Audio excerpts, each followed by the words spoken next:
To the Mississippi Advisory Commission on Marine Resources, Tuesday, November 21st, 2023. And I'm going to ask Chairman. Thank you, Commissioner. Mr. Joe, you want to lead us in a prayer? Yeah, I just want to, before we start and do the prayer, just tell everybody to please keep our country in your heart and in your prayers. We're going through some tough times in America, and we're lucky enough to have our governor back for 4 years, so we appreciate that, Lord, and thank you so much for that. But we also want to think of the people over in Israel and Gaza and that area, and we just need to keep them in our prayers and keep everybody understanding that there's a lot of things going on in this world that's not right here in Gulfport and Biloxi, Mississippi, but other places. So if we could, let's go to the Lord in prayer. Heavenly Father, we thank you so much. We ask that you just take each and every one of us that work on this commission or either in this agency and just give us the wisdom and the knowledge to do the things you would have us to do and to do it your way. We ask this in Jesus Christ's name. Amen. Thank you, sir. Do we have any questions on the October 17th minutes? If not, do we have or I'll make a motion to approve the minutes. All those in favor? Aye. Yeah, it's Jason.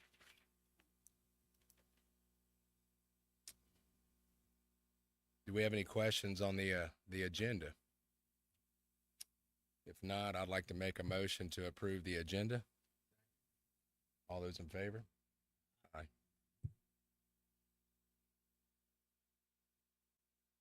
Okay, we'll go through this report, try to get through it as quick as possible here. The employment contracts and updates, procurement updates, we can put that up. All right, Thomas Beretta Butera, I'm going to mispronounce it somehow or another anyway, but Office of Coastal Resource Management, Wetlands Bureau, and then Anthony Stringfellow as ENRS2 with Office of Marine Fisheries. So 2 hires, new hires. Next. And we have no report, no contracts. So we're good with that, and no procurement update. All right, if you have public comment, I'd ask you to please see TJ in the back, and TJ's got, he'll be able to get you a form to be able to get it up here to us if you could. Let's see, 2019 Bonnie Carey. We're going to do agency update.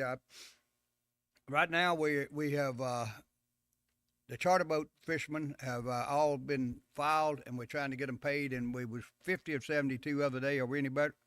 We're 50 of 72. Huh? Yeah, but they 72. Have we got them all? Oh, we're 100%. Okay, but hopefully we get those out shortly. As far as you saw, we went out and also had the commercial fishermen.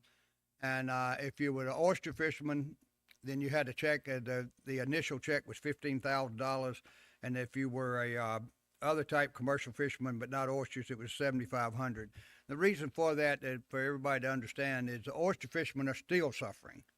They still have not had an oyster season since 2018, and so we felt that they definitely needed an initial payment to help them get back. And what we're looking at. After that, everybody else was $7,500. But the point will also be that if you had a loss up to $108,000, I think it is 108 and some few change, anything up to that $108,000 that you would have lost in that 1 year of 2019, you got to get made whole on it if you got all the paperwork and everything else. So that will come in phase 2 of this, in which they're working on now. Right now, we're just trying to get the initial payments out.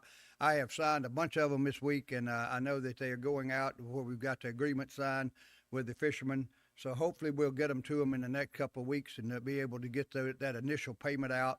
Then we'll start working on what we taught the second phase of that.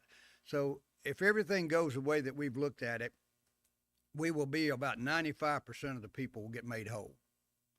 And that's pretty good. I tell you what, anytime that you can take a disaster and get 95% of the people made whole for 1 year, that is pretty good in what they would do. And how you get made whole, obviously we had 2014 to 2019 is whenever the disaster we was looking at.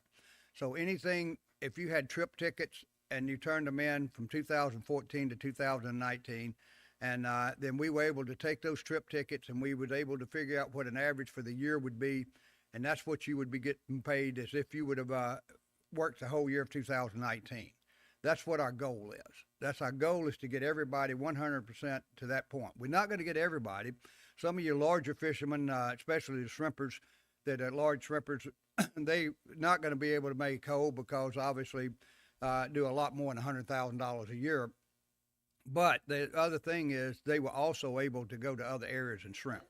They could go to Florida, they could go over in the Alabama area and all, and they could do other shrimping. So they did not get shut down like the other ones. The small shrimpers here in the bay, that went inside the sound and that area, they didn't have anything.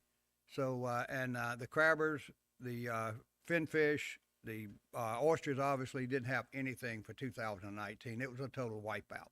So we're trying to make this as fair as we possibly can, and hopefully everything will come out. And then what we're also looking at, we were able to do another disaster for 2020, and it's about $3 million. Is that right, Rick? Yeah, it's about $3 million. And so we will be able to use that as soon as we get it approved by the Secretary of Commerce. We're waiting on it now. And once it's approved by Secretary of Commerce, we'll be able to put that into and add to the what we're doing now. It was around $6 million that we were able to put out for the fishermen this time. So we'll be able to put another $3 million into that pot, and hopefully that'll help. So we're trying to also the processors, the dealers, we're doing theirs at around 12,000 something, I think is what it was. We had 31 of them. And that process is going through. And then we had the off-bottom oyster fishermen, which also got wiped out. That was going to be their first year, basically. Their first good year, and they get wiped out. So we around 18,000 for them. And then we also, our bait fishermen are getting around $18,000, and that's all coming together. And it should happen in a short time, and hopefully in the next few weeks we get those paid out. Is there any questions on that, commissioners? Rick, did I leave anything out? It's Tracy. Okay. All right. So anyway, hopefully we'll get that now. One of the things that we're also doing, we're working with the processors, and we're going to be able to give them some funds to be able to update their equipment, because that was one of the things that we put into the process to be able to do that. And so they can update their equipment, and we need to do that and to help them get their equipment updated, so they can move forward and not be behind the power curve that other states have done. We're working hard. Anything we can, we're trying to do some education with it. We're doing some training with it. We're trying to, and just, I want you to know, the state was allowed to take around 18 to 20%, and we did not take it. We took a minimum of 10% to be able to manage this. And that was even though we could have taken double that. So I want you to know that the state is trying to give as much of it as they can back to the people that need the money, and that's what we're working on as hard as we possibly can. All right. So if no questions on that, we'll move on. Senator Tommy Galat, Lord mercy, 50-something years that he was up in Jackson with us. And we're going to have the honor today to do a dedication for him. It's at the boat ramp at Bayview and Lee Street. And if you know the island out here, we used to call it, had about 15 names in its lifetime, but I think Big Island was the last one, I think they called it. And we're going to name it the Galat Island now. So Galat's going to have his own island out here. And then if you noticed on the point out there where we had put the breakwaters and all, we're going to name that Godfather Point. And in case you didn't understand that, he was the Godfather, and, especially the Senate and the House up there. So it's going to be an honor. If you can make it today, it's at 3 o'clock. We'd love for you to come. It's just an honor to honor a man that has put so much. He's the reason DMR is DMR. He is the instrument behind the one that made DMR a separate agency from wildlife. So we owe him a lot. And the man has put a lot in it for us, and we appreciate him. And it's just an honor to be able to do that. So if you can come today, we'd appreciate you coming out there, because I know he'd have loved to see you too. We got a holiday closure. We'll be closed Thursday and Friday of this week.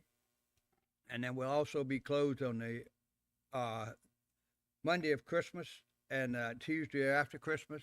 and then we'll be closed on January the 1st. So the governor's given them a couple extra days in there, so we thank him for that, and we appreciate it. So if you got to do business with us, try to work it out before around that, and we'll be glad to help you any way we can.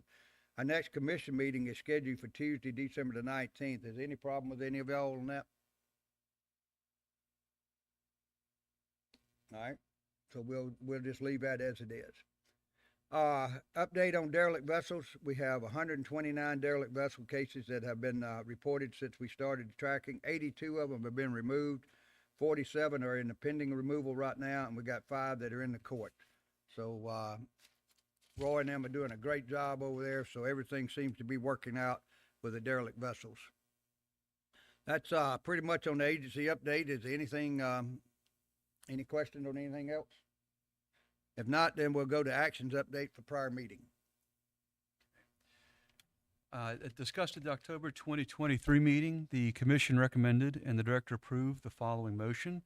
It was a motion to approve a variance and permit requested by the Jackson County Board of Supervisors for a variance and permit requesting authorization to dredge an unnamed tributary to Bayou Porteau near Solano Circle and Jackson County. Approval of the permit is contingent upon the use of turbidity curtains when a 10-foot buffer cannot be maintained between the dredging area and the subaquatic vegetation, and dredged material is made available for a beneficial use through MDMR's beneficial use of dredged material program. And that's it for the actions update. Okay, any questions, commissioners? If not, then that's all I have, sir. Thank you. Thank you, Joe. I know the commercial fishermen and the for hire guys have to be happy about getting those funds to help them through that tough deal. So I know everybody, they all have to appreciate that. Do we have any commissioners report today, gentlemen?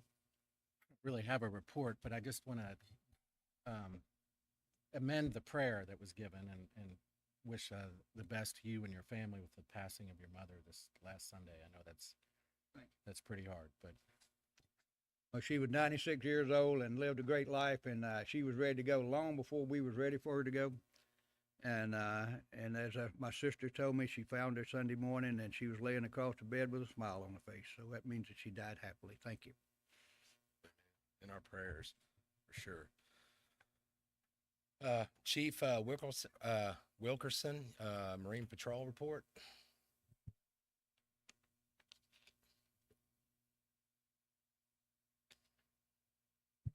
Good morning. What about this rain we just received? That's a blessing in its own self. Director Marine Patrol would like to wish our condolences towards you and your family, okay, for the loss. October looks like it was once again a busy month, as Marine Patrol has done a phenomenal job looking at the stats on all they have done, checking 2,300 some odd individuals out there. Several citations were written, nothing just major jumps out at me. If you have the report itself, you have any questions, I would entertain them. I think we're good, sir. Thank you for all the Awesome. hard work. Appreciate it. Once again, thank you. Yeah. See, Office Coastal Resources Management, no presentation this month. Restoration and Resiliency, no presentation. We'll move on to Office of Finance and Administration, monthly report. Leslie Brewer. Good morning, everybody. I'm presenting the financials for the month of October 2023. At the end of the month, state revenue was $3.7 million, agency revenue was $17.3 million, state net income was $1.6 million, and agency net income was $8.9 million.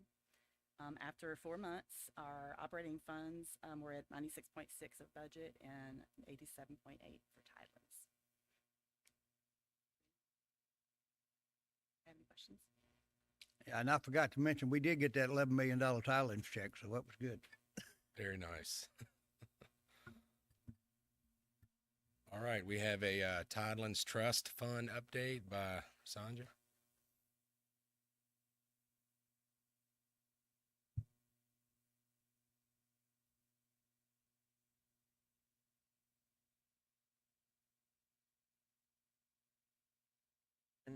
Oh, submitted.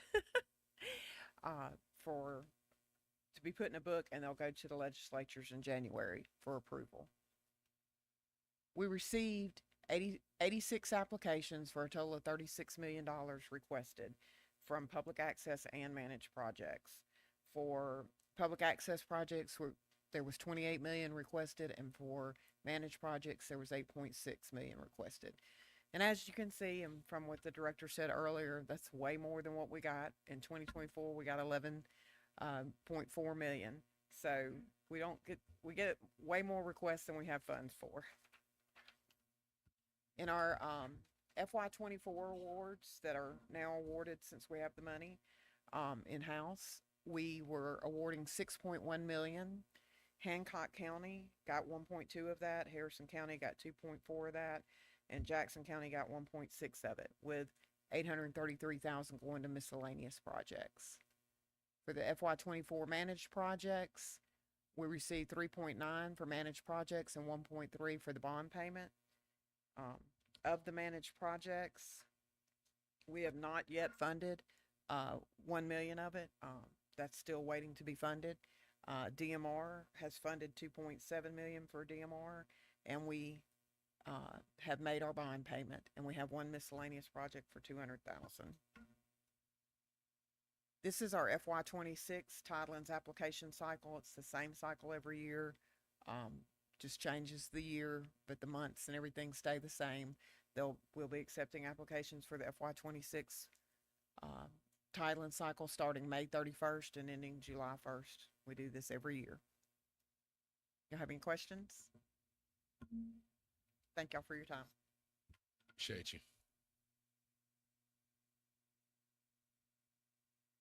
All right, Ms. Charmaine with Public Affairs. Good morning. The Mississippi Department of Marine Resources had 9 media mentions since the October MACMR meeting. News items included the Eric Clark Coastal Preserve dedication, the 2019 Mississippi Bonnie Carey Spillway Fisheries Disaster Recovery Program payout, and Director Spraggins interviewed for an episode of the Brown Water Banter podcast.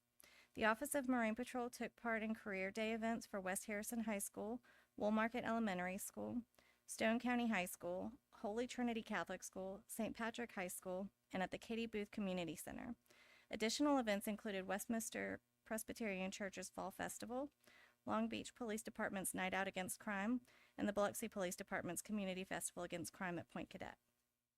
Marine Patrol, the Shellfish Bureau's Harrison Pittman and Will Larson, and Seafood Technologies' Jillian Kraft and Raul Enzola took part in St. Martin North Elementary School's Fall Festival on October 27th. Each department provided an educational activity for students to learn more about boat and water safety, shellfish, and seafood technology. Seafood Technology Bureau's Jillian took part in Boo Fest on October 21st, which was held at the Institute for Marine Mammal Studies. Finfish Bureau's Eric Geely gave a presentation to the Professional Skills class at GCRL on November 13th. And Marine Patrol and the Artificial Reef Bureau took part in Pathways to Possibilities last week on November 15th and 16th. Marine Patrol was stationed in the Law and Public Safety Pathway, and the Artificial Reef Bureau had their booth in the Marine Science Pathway.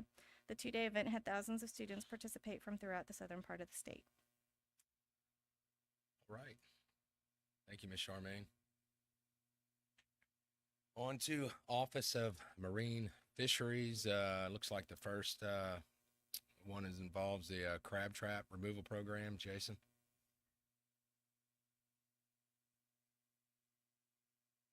Good morning, Commissioners. Presenting to you today a proposal from staff to conduct a derelict crab trap removal program in early 2024. So just to take a look at the history of the program, MDMR started this program back in 1999. That kind of gives you a summary by year or by a group of year there at the beginning.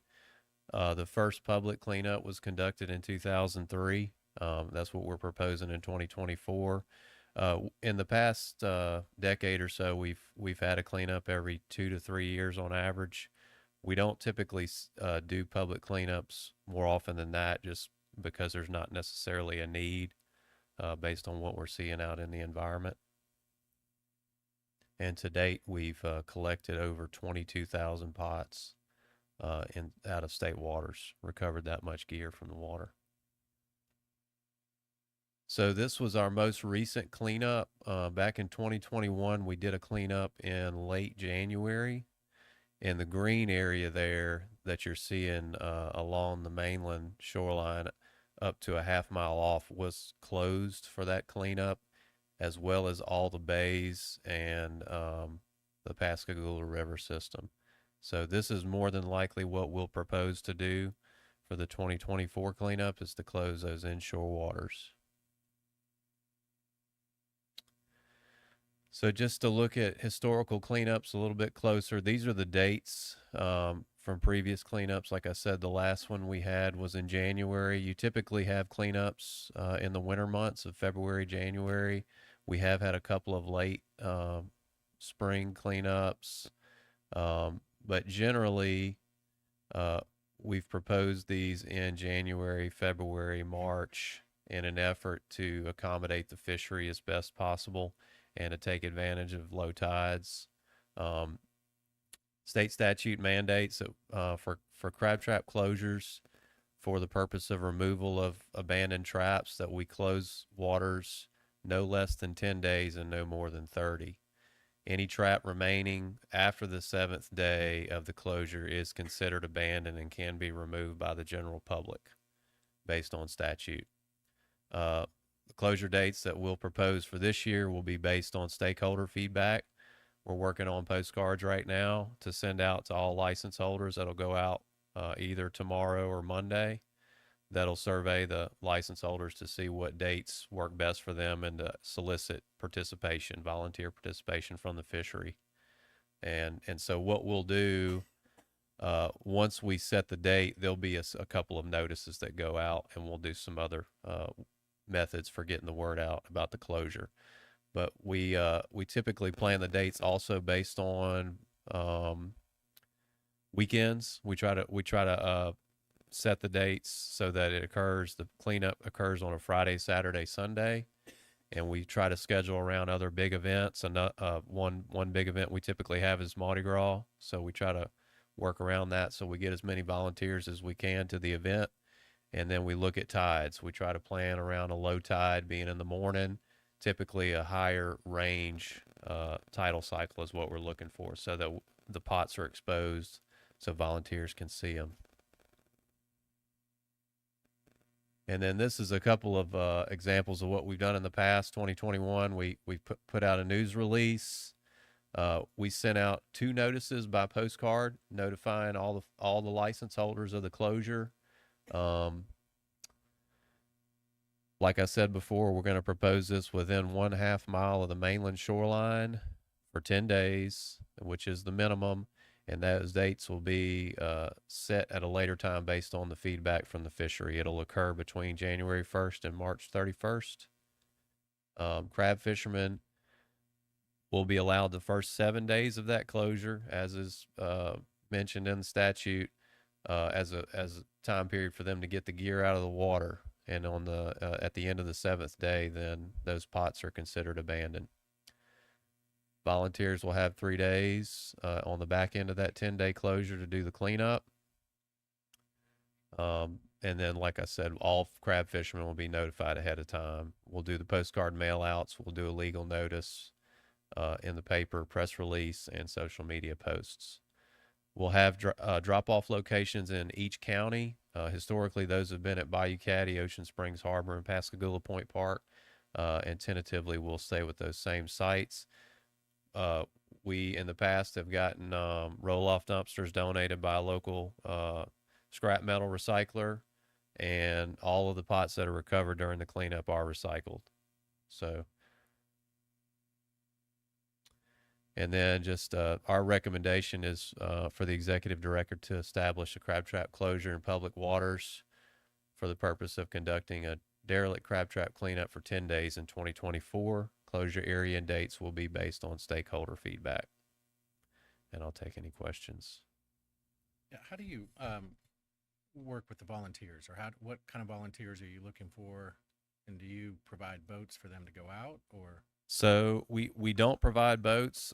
Typically, it's anybody from the public is welcome to join us. We do solicit groups to join us. We've sent it out to Mississippi Master Naturalist Group, Coastal Cleanup, their listserv volunteers. We'll send it to them. We don't have designated vessels to get them out on the water. We just don't have the staff and the resources to do that over the whole coastal area. But it can be fishermen, it can be members of the general public. What we typically see is they'll bring their own vessel and go out, or they'll do work just on the mainland shoreline. I know that, well, at least my son was in it, but at St. Stanislaus in their marine science department, have you thought about reaching out to some of those schools that maybe have some programs like that, and then they can get community service hours? I think that would be a great idea. I don't know that we've directed solicitation of the schools, but we can certainly look into that, particularly, marine biology programs. I know they're all those kids are searching for those hours, Mhm. and if they got to go out on a boat, now they'd have to find a boat. But Yeah, so we'll set up a way for volunteers to register ahead of time, and that's part of the postcards that'll get sent out. If the fishermen want to register, we'll get email and phone number from them. But we can certainly at those drop-off locations come up with a way. If we need to sign off on service hours, community service hours, we'll get that approved through the school ahead of time. So if there's an interest from a group to do that, certainly I think we can yeah, accommodate that. if you send me an email, and then I can forward it on to St. Stanislaus, and maybe she might be able to connect in Mm-hmm. the school there, and then Yeah, once we set those dates, we'll produce a flyer for volunteers that we'll put out on Facebook, and I can put that in the email too, and we can figure out who to contact at each of the other schools, local schools. It's a great idea. Mine are searching for those hours as well. So Okay. keep me in the loop on that. I can shoot it to my kids' school as well. Yeah, and that'll hopefully boost our participation in general, which we're always looking to do from volunteers, increase those numbers. Any other questions? Thank you, sir. Appreciate it.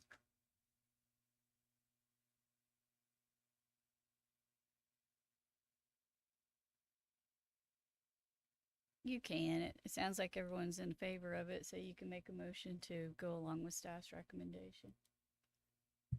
Do I have a motion to go along with the staff's recommendation? I'll make the motion.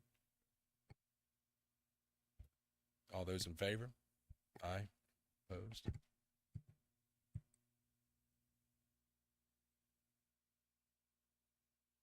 All right, Trevor, what you got for us, brother? We got a good one today. All right. And I hate that we had to do it on a holiday, but we'll see what happens here. All right, so as y'all are all aware that we've talked about for a long time, we've had some problems on recreational landings on the MRIP side of things. So this proposal today is the first in a chain of changes that we're trying to make in order to right this ship a little bit. So we're attempting to establish an offshore landing permit. For those of you that know, and for those members of the public that aren't aware, currently the recreational landings are derived using MRIP FES. It's essentially address based and divides effort into licensed and unlicensed, matched and unmatched frames that are combined to be able to get an overall harvest estimate. It's got multiple limitations. So the first one is it's only as good as the data inputs that go into it. So, the licensing database, the address database is matching everyone moving across to different places when they're renting. Everything else like that, it's all a factor with this one.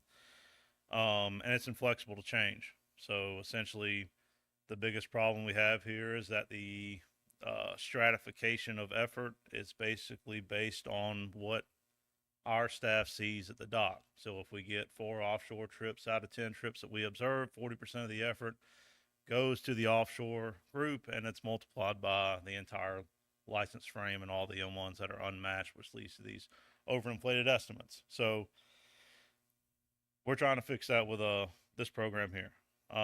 Management need, as y'all all aware, removals are one of the most important variables in understanding our regulatory effectiveness when we make changes, our angler success, and trends in our fisheries over time when it comes to angler success. and recreational harvest estimates, scale, productivity, and assessments. So the quotas that you see, the ACLs that are placed on federal fisheries, the biomass estimates for spotted sea trout when they come out, the recreational removals are what scales all of that. So basically the stock is directly correlated to the amount of removals it can take. And so we see a lot of fluctuation when it comes to FES. The primary goal today, we want to create a universe of offshore anglers to aid in the estimation of effort and harvest of offshore and federally managed species that are pertinent to Mississippi. So it's in just red snapper. This is the bulk of the federal species that are being landed that we observe. Greater amberjack, gray triggerfish, cobia, all those things that exist in that offshore realm that we really don't have a good handle on at the moment. And there's currently states that are employing similar efforts to this. As you all are aware, Louisiana already has offshore landing permit. Florida has SURFs, and Alabama recently put in reef fish designation. And Alabama, our state, and Louisiana are trying to move in basically in lockstep in this, and all do it the same way to the best of our ability to create a more regional approach to the whole thing. So this isn't just a permit to be a permit. We just don't want it to exist, right? It's for direct use. So we want to implement essentially a pilot of the recreational survey that exists in Louisiana of LA Krill and call it MS Krill. Those effort estimates are derived from call outs and emails directly to the license frame. So it's not random address based. It's not the entire population that's then designated. You're calling the license frame, getting the effort estimates, and then you're adding in a proportion of non-compliance to basically increase the volume of the estimate to where you think it should be, and it's not being derived separately. This pilot is planned to begin in January 2024. We've been working hard. We went and visited with LDWF staff, went over the program, us, Alabama, and Gulf States. We have contracted the same company that Louisiana currently uses to be able to implement this. This thing's trying to move along the best way we can. And really it's for the scheduling of full implementation as early as 2025. We really want to move forward. It's a big burden to take on, but we're just trying to get this thing forward because we've been stuck in this place for well on a decade, and we're trying to get to a solution. Some important next steps when it comes to this is stakeholder engagement awareness. So essentially making them aware of the program, aware of the license, and how the program is going to move forward and why it's better than what we're currently doing.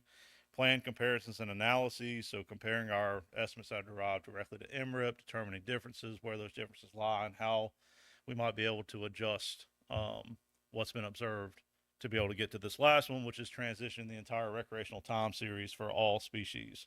So not just going in and applying some base proportional change to the entire time series back to 1980, actually going through, doing our due diligence and checking every single annual estimate for every species, and where one stands out and doesn't make sense, taking an average across the board and really rectifying the entire time series, which is an effort that has not been taken in all the calibrations that have been happening with MRIP. So I'm going to read the language, and it's a long paragraph, but just bear with me. I'm going to read it all into the record. So this is going to be in Title 22, Part 9, Chapter 8, Recreational Reporting Requirements. This is the same place where tails and scales reporting requirements are housed. Rule 8.4, Recreational Offshore Landing Permit. Any person, except those persons currently exempt from purchasing a recreational fishing license, possessing any one of the below fish species or species groups on board a vessel taken from within or outside of Mississippi territorial waters, shall be required to have obtained and have in their immediate possession a recreational offshore landing permit. Any person on a trip aboard a charter vessel who pays a fee for that trip is not required to have this permit, but the permit is required for the owner of the licensed charter vessel. Permits may be obtained at no cost from the department or authorized method by persons who hold any valid license authorizing the taking and possessing of saltwater species of fish. Permits shall be valid for the duration of the calendar year in which they were purchased, regardless of the duration of the valid recreational fishing license. Required species are as listed: reef fish species, any species of snapper, excluding mangrove snapper harvested within a line formed by the intercoastal waterway, any species of amberjack, any species of grouper or hind, gray triggerfish, and for coastal pelagics, just cobia. Two things to note in this language. The first one, calendar year from which they were purchased. So that offshore permit terminates on December 31st. So we have an annual running of the amount of participants that are in the offshore fishery. It's mainly for ease, simplicity, keeps everything straightforward where we're not overlapping years or anything else like that and have to figure out cutoff dates. Second one, that mangrove snapper requirement. The reason that one's in there is because we have a substantial fishery for mangroves inside the intercoastal waterway, especially in Jackson County. And if we require this for every snapper species that included mangrove, then we'd have a lot of shore fishermen, small boat fishermen, and everybody else that would have this license and just increase the burden across the board. And we kind of negate the attempt of what we're trying to move forward with here. I guess, so the last thing is just a notice to move forward, but I'll save that and answer any questions y'all might have on this and take any public comment if there is any. Is there a fine associated with not having the permit?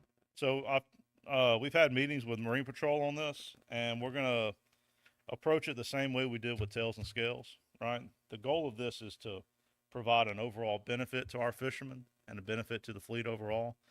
Now, there's a balance to be had on its effectiveness in terms of compliance and everything else. But the first year is mainly informational, basically warn them, let them know the program, let them know why it exists. The next year you step into a smaller scale fine or anything like that. And then the third year, kind of like how we did with tails and scales, that's when it begins a more rigorous implementation of, we've informed, we've made y'all aware, we've introduced a program.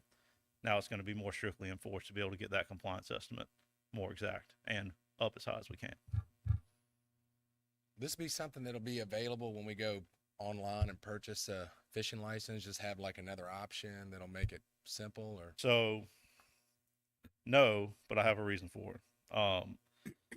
Similar approaches were taken by Florida, right? And there's a little bit of a divergence here, right? You can either have a permit and charge for it, and that negates, any oversubscription that you may have in which folks, see a monetary fee and won't do it.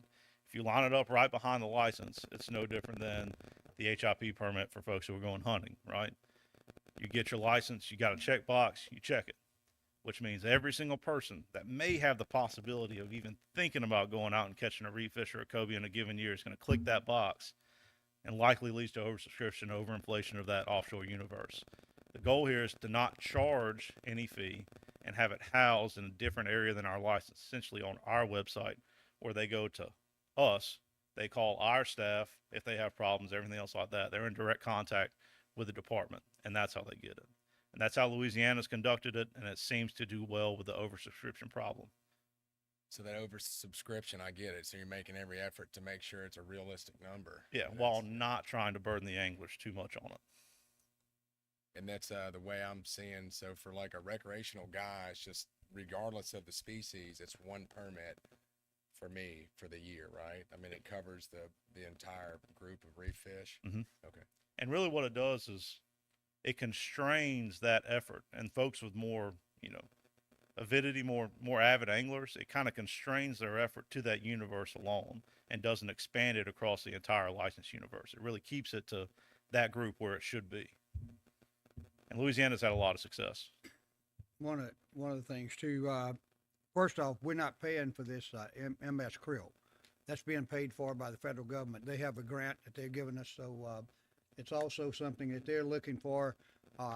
NIMS is looking for it. They really want us to do it. Andy Spellcheck is all on board with it to help us to do this. We all think that this would be a great way. Alabama's doing the same thing. Alabama's falling in line with this, and so it'll be Alabama, Mississippi, and Louisiana doing this model that we're talking about. Our goal is to do that model for 1 year, and that's next year. Start in January and do it, all the way through the year. And once we do that, then we're going to try to push for implementation of that to be able to start in 2025. And that's the best possible that we could possibly do, but it's a good chance that we could get some of it worked out and at least get it done, because we got 3 or 4 months, before when 2025 starts, before we have to really start reef fishing with especially the snapper. And so hopefully it'll change our allocation for what we're looking at for snapper. And I think this is the best way that we can do it, to work with NOAA and be able to say they're going to use their MREP and then we're gonna use this. It's worked great for Louisiana. If you see right now, they're at 4 fish a day and still can't catch them all. And they're actually, Louisiana's using this, so NOAA's accepting this. Right. This. Right. Okay. That's perfect. And NOAA accepted 1 year data with them. Yeah. So that's how we saying 1 year data rather than 3 or 4 years data. So we got a precedence on a lot of things, and they're willing to work with us. The other thing is, if you're over 65, saltwater, you still have to have a permit. All right.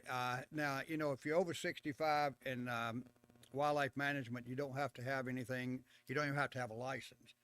And for saltwater, you have to have a one-time license, which costs what, $8 and something like that. But that license is good for a lifetime, but you still have to update this permit every year. Good. And the reason for that is why, just what Trevor said, we got to use, because we go a year to year, calendar year, when we look at this and we start managing it across the coast. And so other states do the same thing. So that way we'll be in line.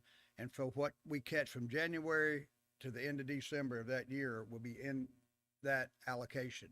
And that's what we'll work off of. And I know it's a little bit extra for people to do, but I think it can really work out for us as an overall, and the state of Mississippi will come out a lot better with it. And I appreciate Trevor and that team and all working hard on this. Appreciate it, guys. Yeah. Do y'all have any other questions? Yeah, and you feel, Trevor, that this gets us closer to the data this is going to tie up to your tails and scales data. Yeah, so that's kind of the direction we see it going. I think the director made a good point, right? This isn't us straying away or, you know, completely going in our own direction, but it is allowing us to get more into the driver's seat and work with the states that are beside us to come up with a program that seems to be successful and deliver timely estimates like it does in Louisiana. So yeah, I would think that when we get the results back from here, it should tie in pretty well with what we're observing in tails and scales. And I think for like the recreational guys, like from their data perspective, like if we sit around and do nothing while these other states continue to tighten up their data, then our snapper allocation is going to continue to be reduced. Right. If we don't take the efforts to really rectify that time series and find some, you know, common ground between what is being conducted on the federal side and what we're doing, at the end of the day, it's not really going to make much of a difference, because those time series are always going to be calibrated to the common currency, which is MRIP. So at the end of the day, our hope is that we're going to find additional evidence outside of tails and scales that will allow us to actually go back and really look at that time series on the recreational side and fix it where we can. That's not year to year changes all the time. It's not, you know, to me, it's not that much of a monumental effort, right? Us as fisheries managers, you know, fishermen, you can look at the time series and know when you've got a blip that's out of place, you know, it's not reasonable, right? Sheep's head estimate of 800,000 pounds in 2014 or whatever it was. It's just, those stick out to fisheries managers. And I think taking the opportunity to kind of smooth those things over will go a long ways toward not only federal management, but also our state side as well. I think everybody's pumped to see what this what the outcome is, because I feel like it's you know, you guys are getting us to a realistic mark there that NOAA will accept it. I mean, that's going to be great. So appreciate everything, Trevor. All right. Questions? So I guess we need a motion to recommend the intent for the offshore landing permit. Do we have a motion? All those in favor? Aye. Opposed? Thank you, Trevor. Yep. You got me for one more. Oh, you got another one. Okay. There we go. State fishing records. So it won't be nearly as bad as what we just went through. It's nice. It's an easy one. All right. So we got a conventional tackle records. First one's a Florida Pompano. Old record was 4 pounds, 15.7 ounces. This new record is 5 pounds, 0.64 ounces. The angler is Stephenson Smith. There's a picture of the fish. There's a picture of Mr. Smith with that fish. Next one is the one we haven't seen. It's an Irish Pompano. It's a new record, 5.9 ounces. Cecily O'Brien. Here's a picture of that fish. There's a picture of Miss Cecily with the fish. So all we need is a motion to adopt those new state records. Wow. That's a peculiar one. Yeah, that's something else there. Do we have a motion? I'll second. All those in favor? Aye.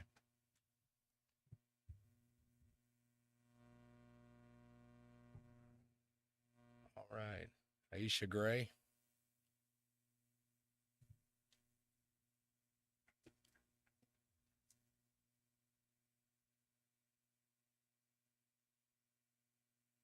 National Estuarine Research Reserve, the Grand Bay Near. We do this every year. This is our open house. And we have all kinds of family fun that goes on at the Near on this evening. It's on December 9th. And there's hay rides, there's stargazing. It's set up at the time of the Geminoid meteor shower. And so we take folks out on a hay ride to the end of the road at Bayou Heron so they can check out the stars. We have some experts in stargazing and telescopes out there. We also have lots of crafts. We take owl walks out the back. A lot of times we have called up screech owls and had them actually fly over the crowd, and so that's really nice. We do cookies, soup, and Santa pictures. So a lot of fun goes on there, and we want to make sure that everyone knows that we're doing that coming up. And one of the things I also wanted to share is just some of the fun pictures over the years that we've gotten at this star party. And so it's really rewarding for me and for our staff to realize that we have lots of families that make this star party their family tradition. And we've seen lots of kids and families grow up on our couch at the star party. And so these are just some examples of some of the kids that have grown up on our couch. So it's a lot of fun. Have these families come year after year to hang out with us and to enjoy this event. And that includes some of our families that are there at the Near employees as well. And this doesn't even show everyone. I have tons and tons of pictures like this. So we'd like to invite you on December 9th. It's from 5 to 9 p.m. It's an open house, no registration or anything. Just come on over and enjoy the evening with us.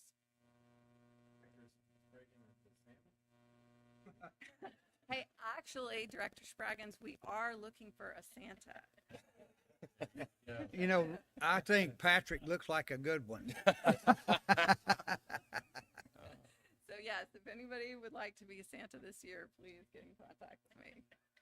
All We right. appreciate it. There's a lot of smiles going on in those pictures for sure. So lots of good times. Yeah, it's a lot of fun. It's really nice to see people really include that in their family tradition.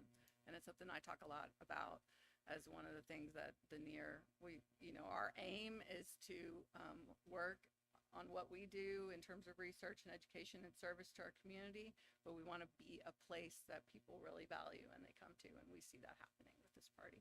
You know, the more I look at it, Trevor's got the beard.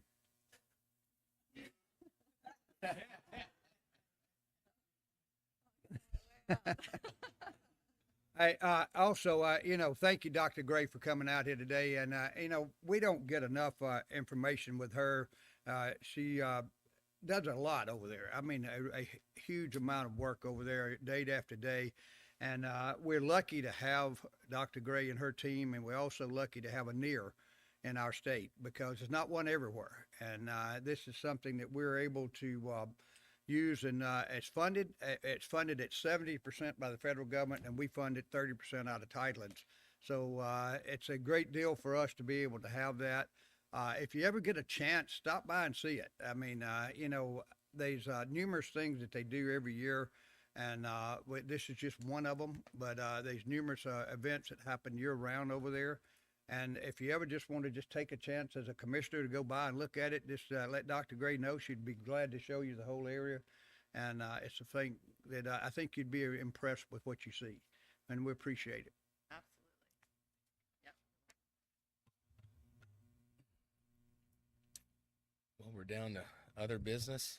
Anybody have any other business to mention? If not, then do we have any public comments? Oh, none. No public comments. Well, we appreciate everybody for coming out. I hope everybody has a very nice Thanksgiving with family. And I guess I'll make the motion to close the commissioner meeting. Do you have a second? All those in favor?